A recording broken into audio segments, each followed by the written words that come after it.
well, welcome to Black Swan Outdoors. Today we are going to talk about the resilient homestead. So this is kind of an introduction to homesteading and people that might be thinking about homesteading or considering homesteading, or maybe you're just a homestead pervert and you just want to check out what other people got. So this presentation is about our homestead.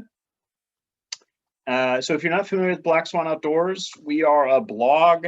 We do a lot of blogging on safety and outdoor skills, emergency preparedness, things like that. We do a month or weekly post on spy skills, Tradecraft Tuesday. We're really taking things that are used to help, that spies use to help kind of protect you in your day-to-day life. So we also do lots of different types of policy and politics related posts and all sorts of fun stuff. So if you want to give us a try, check us out at www.blackswanoutdoors.com, and you'll hopefully you'll get hooked.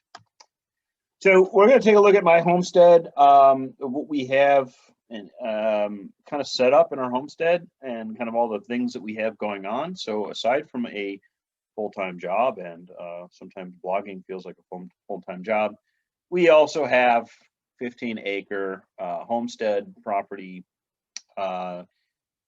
that is capable of commercial production.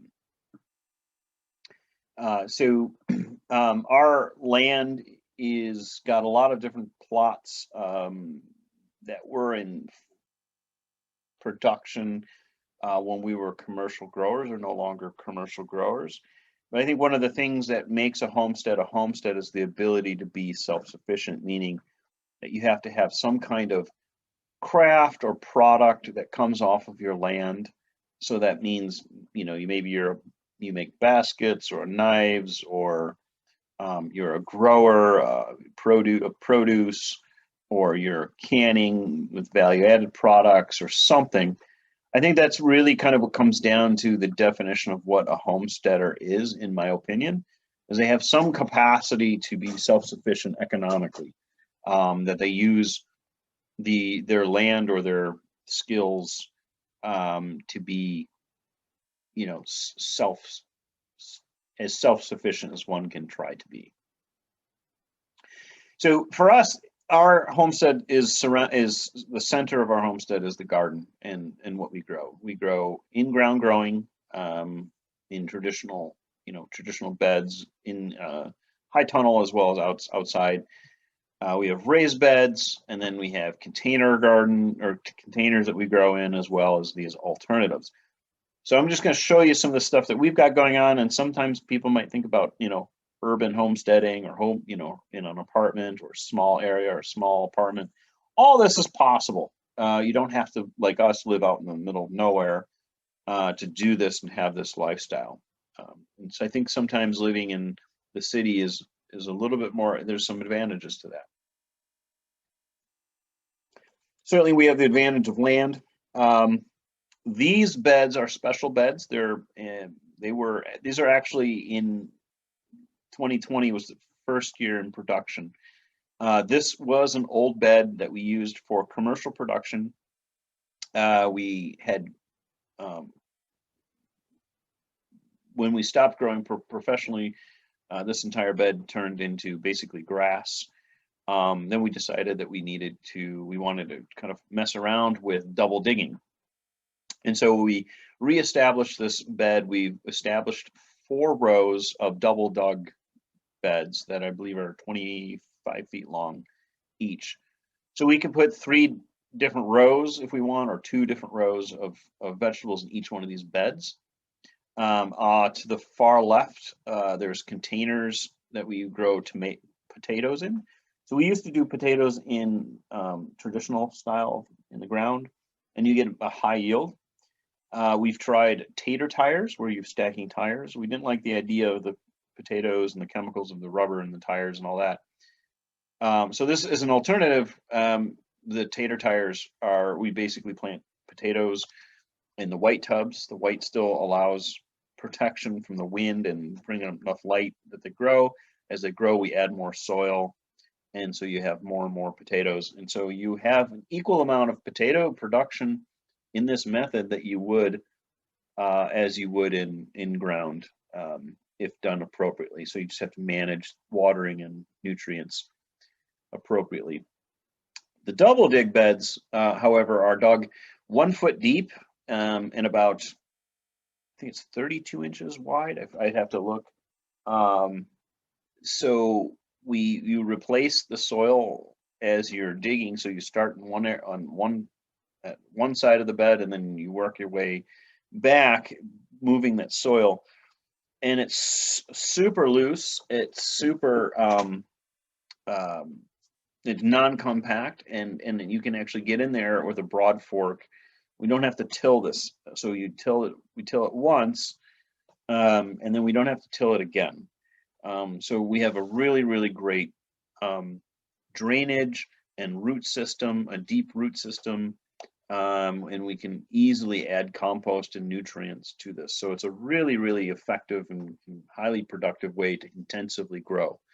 So in an area where we have small amount of area, let's say if you're in a backyard in a suburb, you can double dig plot and be very productive in a small area.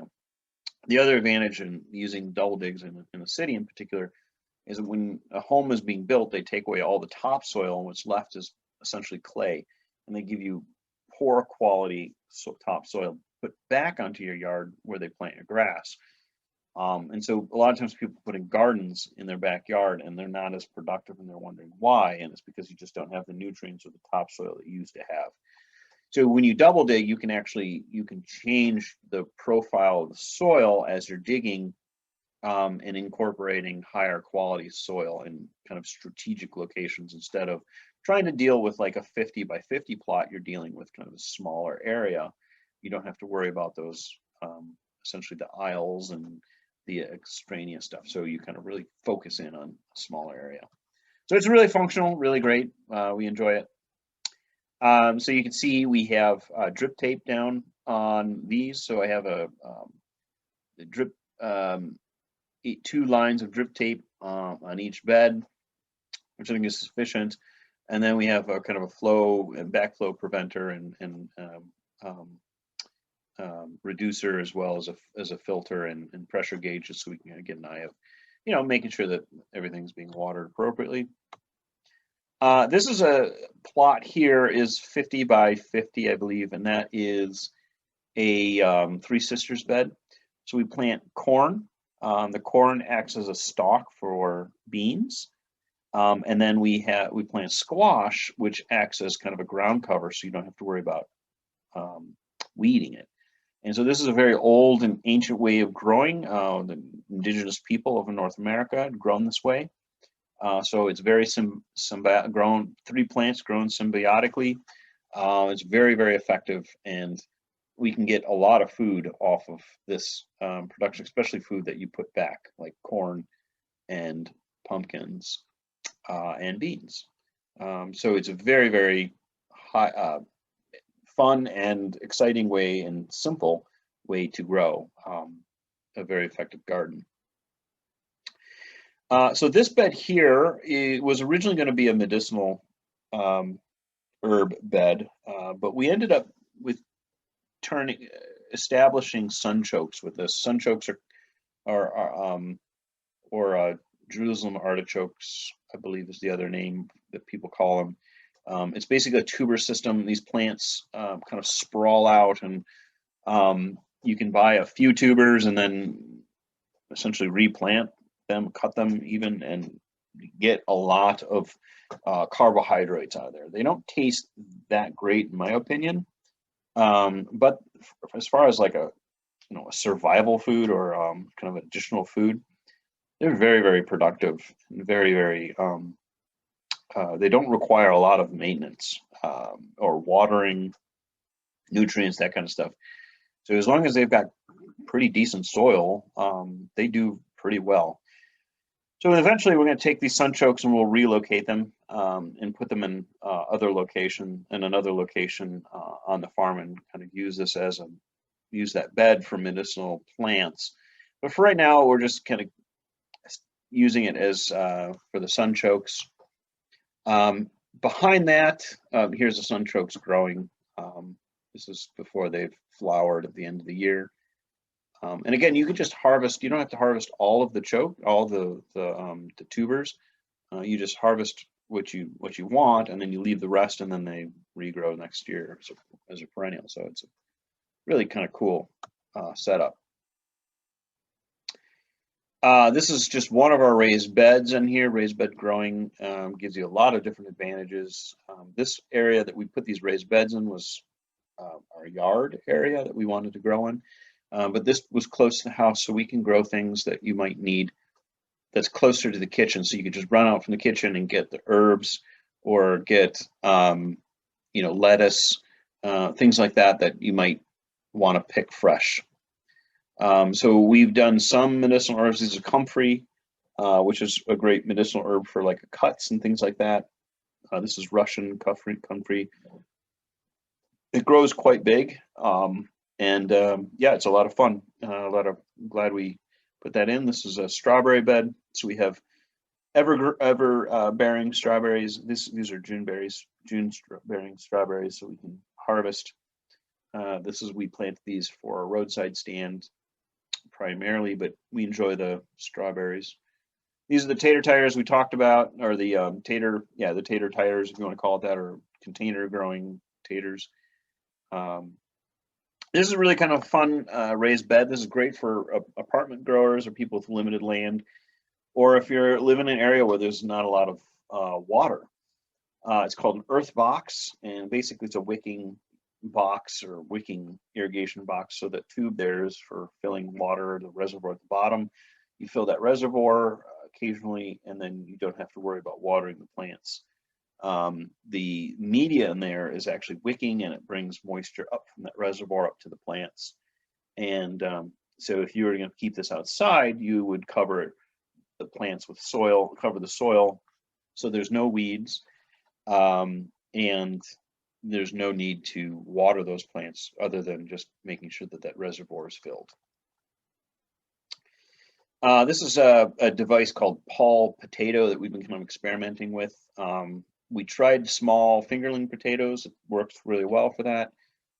This year in particular, we're using it for lettuce and herbs, and then some flowers as well. So it's kind of fun. I'm looking forward to trying this out inside, seeing what we can grow over the winter.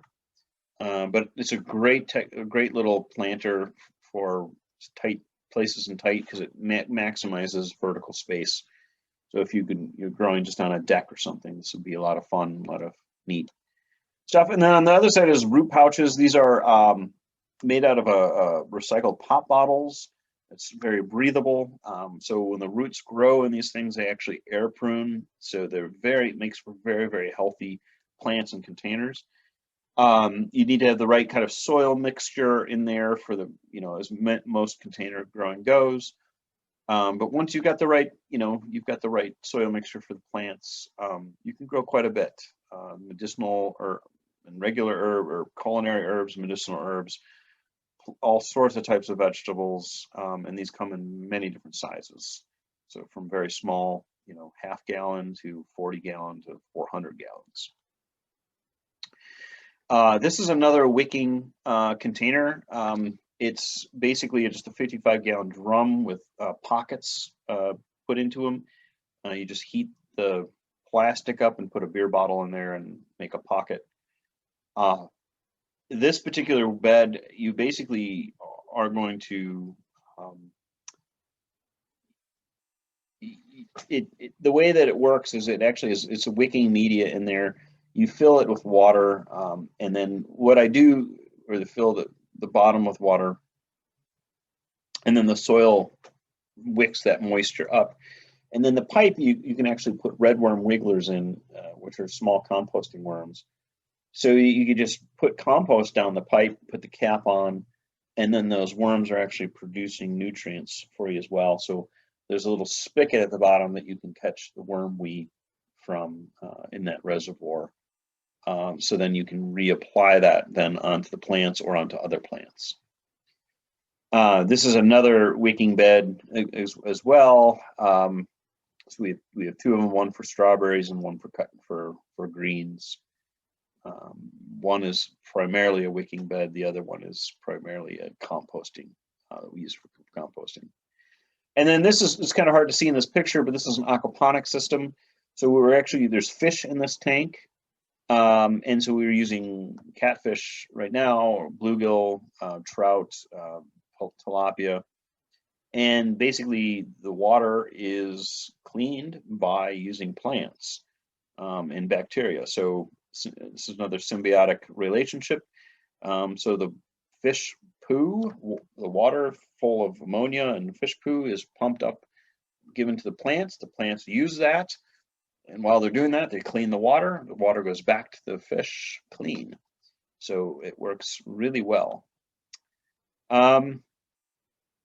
So when we're talking about growing and increasing our production, season extension becomes very important. We do that through a heated greenhouse. We have a high tunnel, and then we also have cold frames.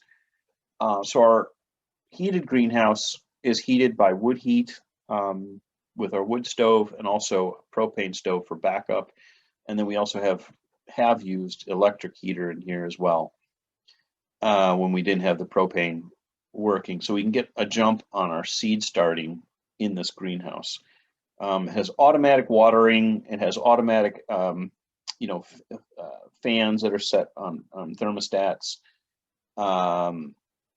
And so we have the ability to kind of control all of the greenhouse and the high tunnel right inside here with all the controls. So we can control the watering.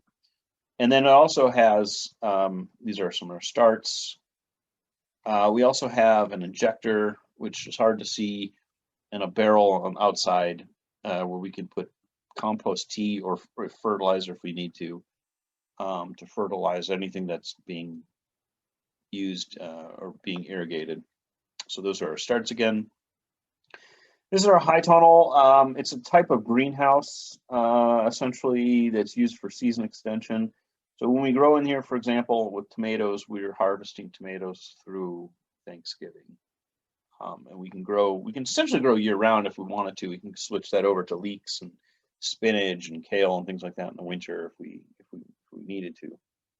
But generally, just use it for season extension for warm loving crops. So tomatoes, cucumbers, peppers do really well inside here. And so when we were commercial growers, we grew tomatoes primarily, and then a little bit of basil. So here's some beans and some tomatoes.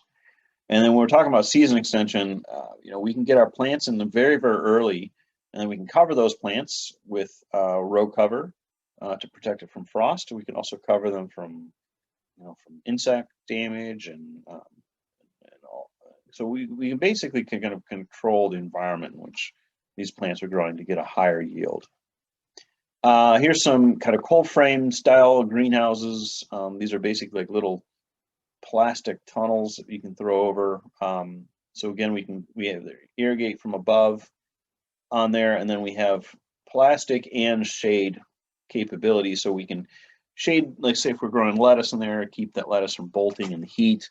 And then we could also use the plastic to kind of protect it from colder weather as well. So we could go in here in the heart of winter, open this thing up and grab carrots out of this if we wanted to, or lettuce even later in the year or really early in the year. So it really kind of helps us extend our seasons for some of our outdoor herbs and our things like lettuce and carrots. So winter is certainly something that we want to think about here when we're in the upper Midwest. So we want to make sure that we have plenty of wood for the wood fire, for a stove, so that we can continue to grow stuff indoors. And we want to think about how we can use kind of our tools that we have all year round, especially if we're looking at making an income on this. So early in the spring, this is very typically what the high tunnel looks like, new planted.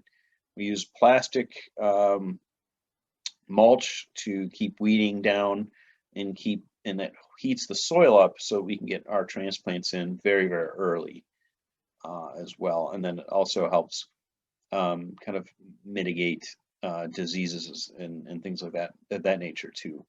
And then on the sides, you can see the row cover that's balled up to help protect those little plants at night. Then with that, for us, if, any kind of homestead, garden, there's, a lot of support that's needed to kind of making sure that the garden works.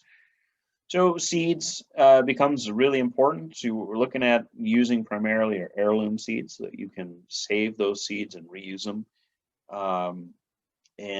So there's different types of companies, or different companies. We like Seed Savers. There's Johnny's Seeds. There's many different types of seed companies. Genetics is really important, and it's something that it can't be overstated. So you really want to make sure you have the right type of seeds and the right kind of genetics, the right cultivars for your environment and conditions in which you're growing. And you'll learn that over the course of time. Hand tools, also very important.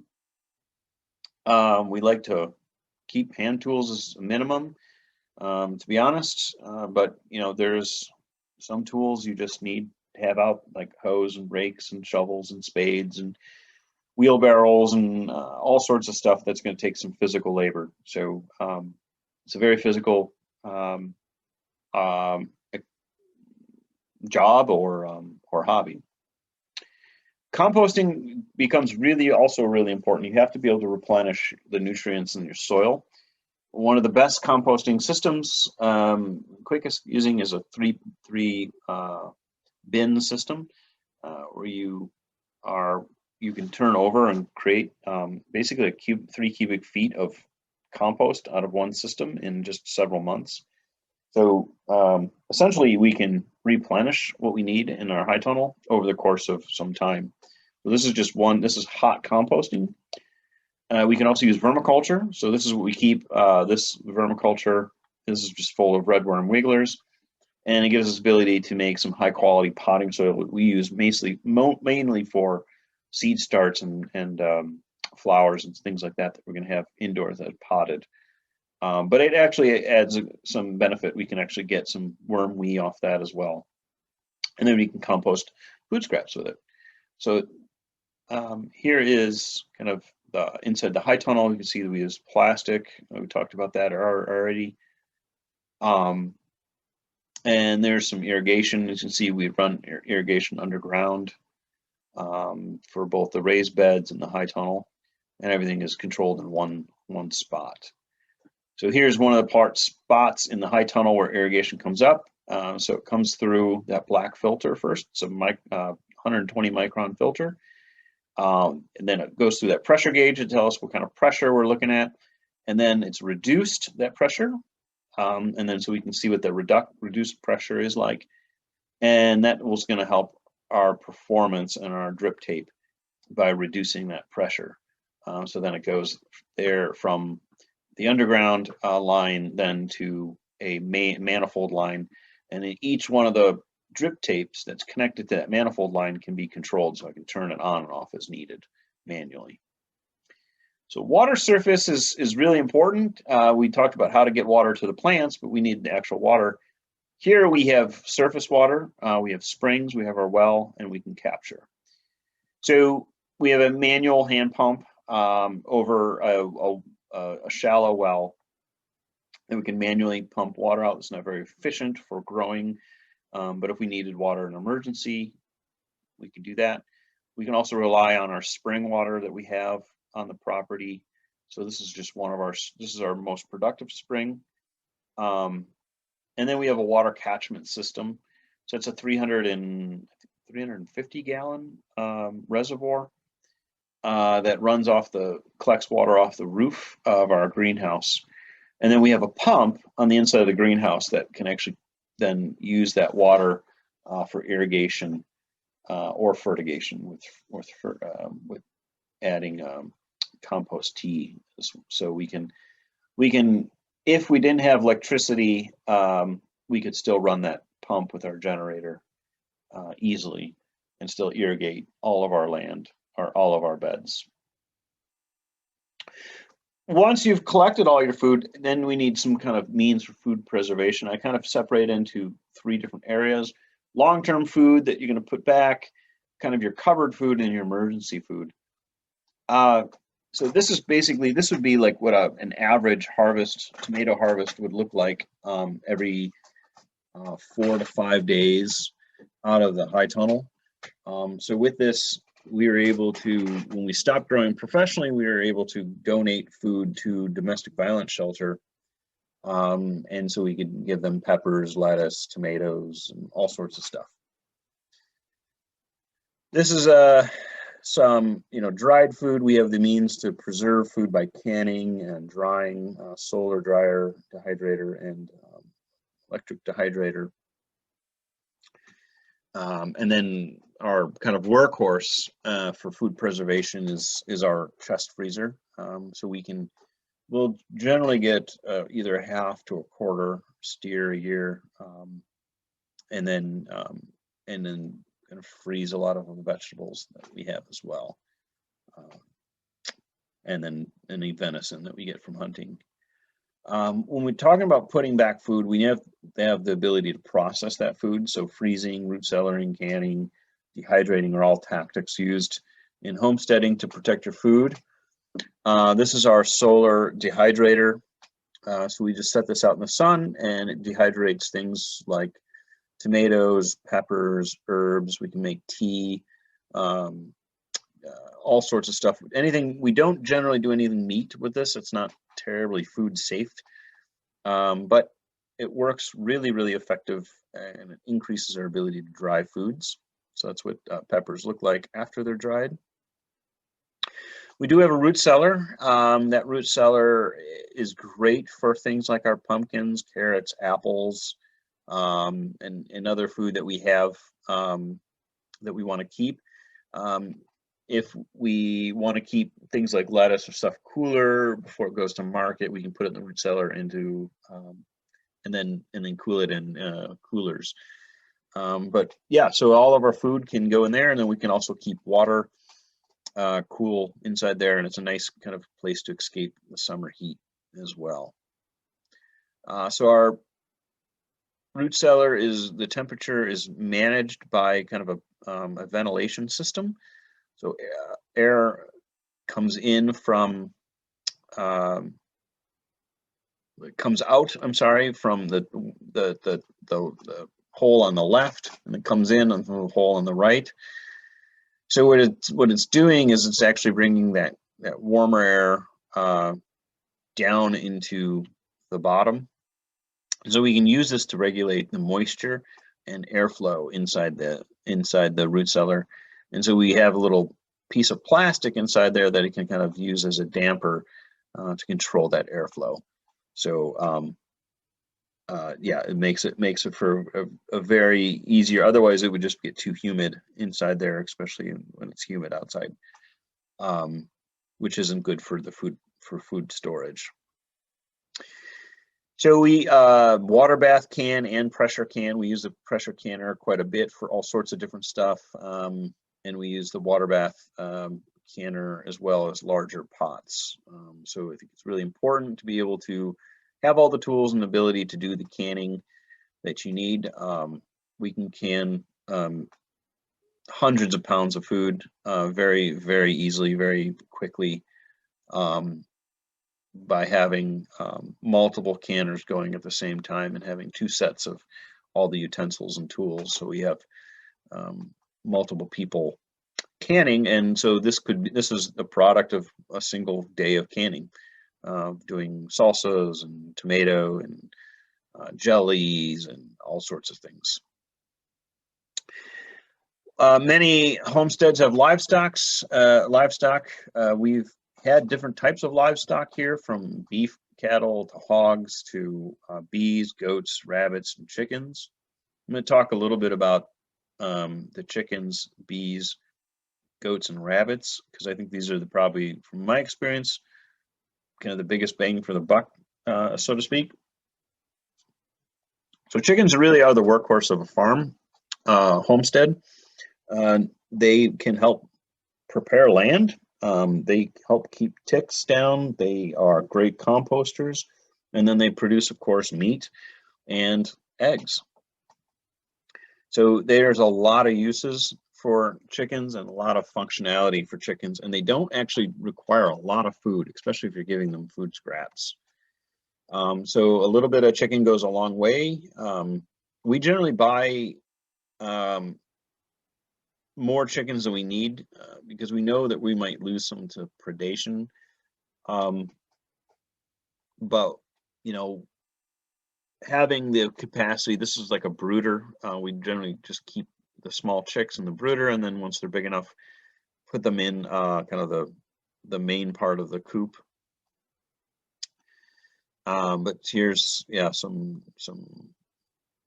ability to dress the chickens and harvest the eggs. Here's some bees. We have 2 hives and supers. With the hives, we generally go Italian bees. They'll overwinter. We can kind of get generally 2 seasons off of them. So oftentimes we lose a hive or 2 because of cold weather.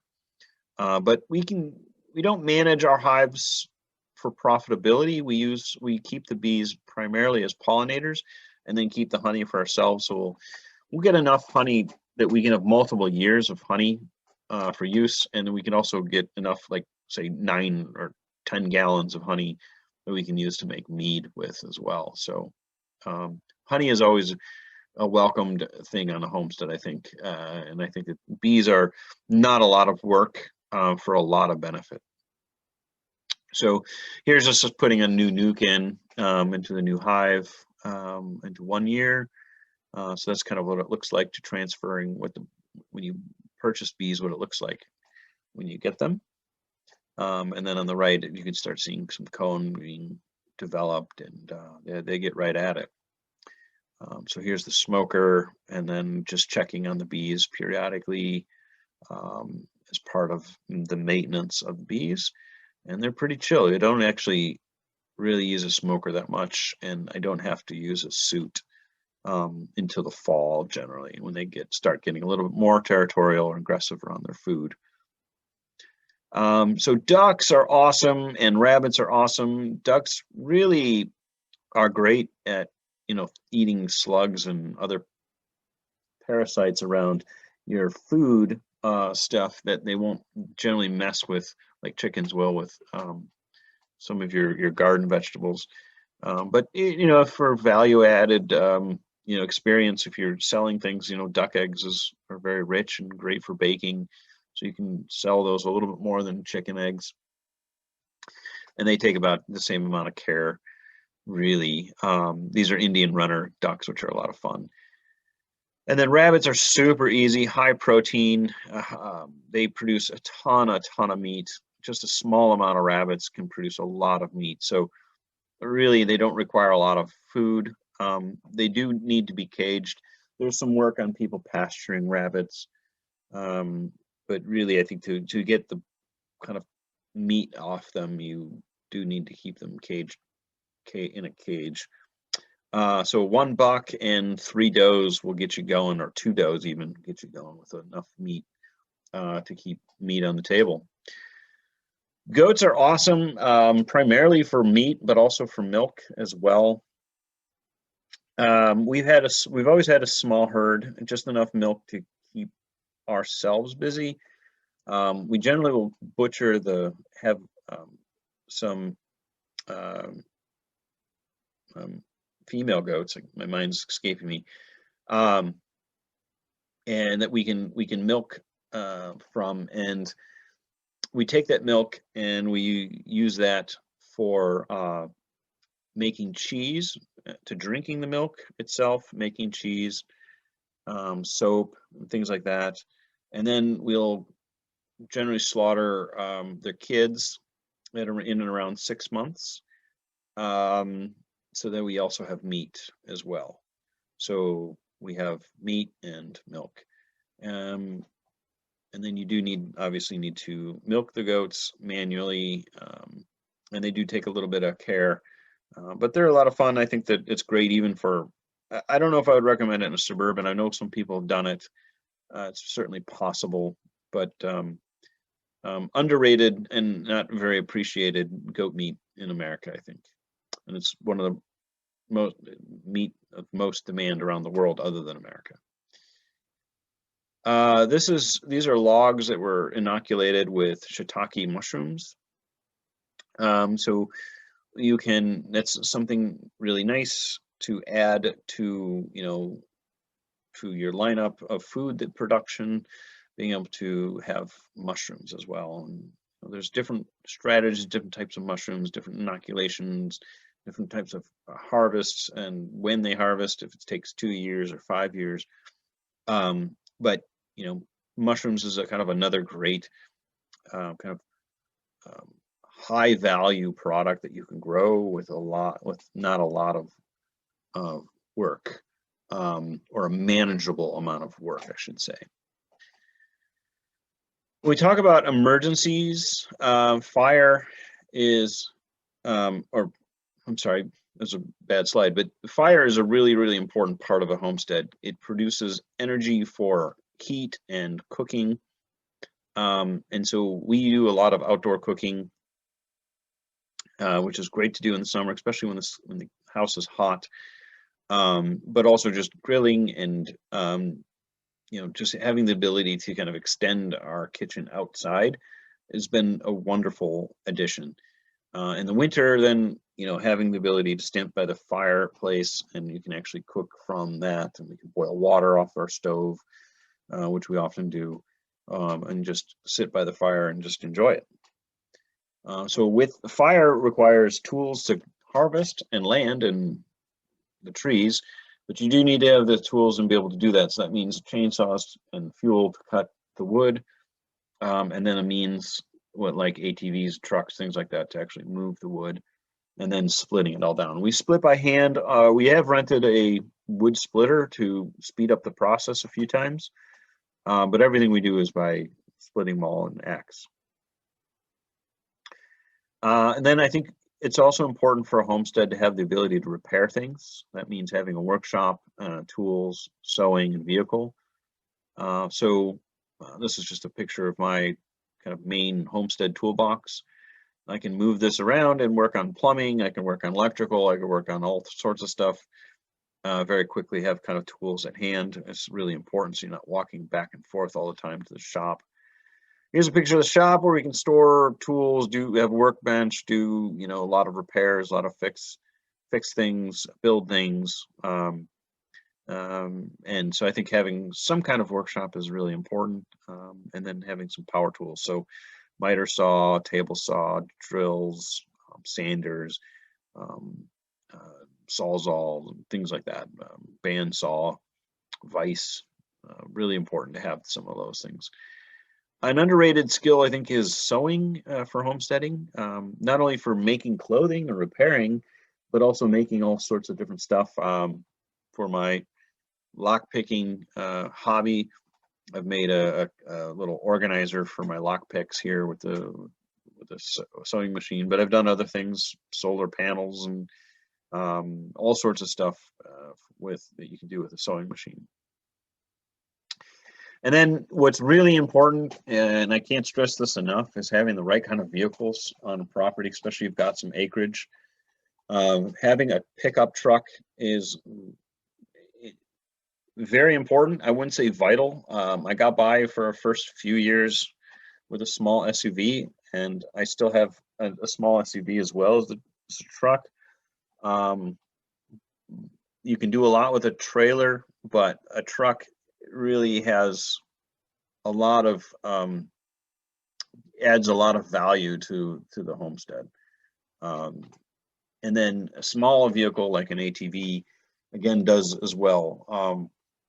So being able to, from hunting, harvesting wood, harvesting an animal, pulling that out of the woods, and moving it, to doing repairs, to being able to just checking fence lines. Just a simple task of just checking your fence lines, for example, could take hours to do on foot, but if you jumped on an ATV, you can get it done in a few minutes, which is a huge value to you if you value your time. So having some kind of mechanization is important. And then for us, also being able to clear a lane, we use an ATV to do that with a plow. One of the greatest assets any homestead can have, in my opinion, is a dog. So our dog is a German Shepherd or an Australian Shepherd. She primarily was used to herd the goats, but also for protection. He, protects our garden, protects the home, and just is a great addition to the family. Living off the land is something that homesteaders versus farmers get a chance to do, or prioritize, I should say. Most farmers are too busy to actually live off the land. In many ways, that you see a lot of farmers aren't hunters, at least in my area, because they're busy farming. And I think that there's a lot that you can get off the land, whether it be mushrooms or fish or deer. If not, you're selling to other people, using it to augment the food that you have. So, bow hunting, this is for white-tailed deer, I think is, you can get a large amount of meat for a limited amount of work, and you get to do it in a time when you're not super busy on the farm. So having the ability to move the deer with the ATV, I think, was really important. Also being the ability to butcher and clean out the deer as needed. And then with that is also small game. So squirrels, rabbits, quail, grouse, things like that. Really important to be able to, I think, harvest off your land. And then fish, having the ability to fish. So all of this is stuff that we can do literally on our land, and be able to provide meals. Just some last couple kind of points here. I think having the ability to cook and having good pots and pans, Dutch ovens, and means of appliances in your kitchen, I think, are really important, because everything's just kind of centered around food. And so you'll find is that if you're homesteading, you'll have the majority of your food, 70 to 80% of your food can be taken off the land, the stuff that you've grown. And that's been our experience. You don't always have the ability to grow everything, but you can grow most things. So a whole array of cast iron. I like cast iron cooking. So griddle, couple skillets, waffle iron, and Dutch oven probably used the most. And then you want to have a library as well. At least I think that there's nothing better than having a good book for entertainment, but also, for recipes. We got a plethora of homesteading books, all sorts of stuff, so that in case the internet goes down and we have questions, we don't have the capability to access the internet or digital books. Having some hard copy books, I think, is important. So we have quite an extensive library. This is just our homesteading and recipe library. Then we have more books on policy and fiction and all sorts of stuff. So, and then having some space for recreation, fire, is kind of that communal thing, I think, and that people kind of can rally around or sit around and enjoy, because it's really not worth having the ability to do all this if you can't enjoy it. So just kind of sit back and relax and enjoy it. I think it's really important. So this is our homestead. I really appreciate the time you spent with us here. For anyone that's interested in more homesteading videos and things like that, we can probably do that. I know it's kind of an oversaturated on YouTube with lots and lots of homesteaders. So we try to don't focus on homesteading much. But if you have some questions or would like me to do a video or response to anything homesteading related, let me know. I'd be happy to do that. I'll do that for you. If you got any other questions or need anything, you want to check out the blog, www.blackswanoutdoors.com is where to find us. Stay well, and hopefully we'll see you in another video. And don't forget to like and subscribe.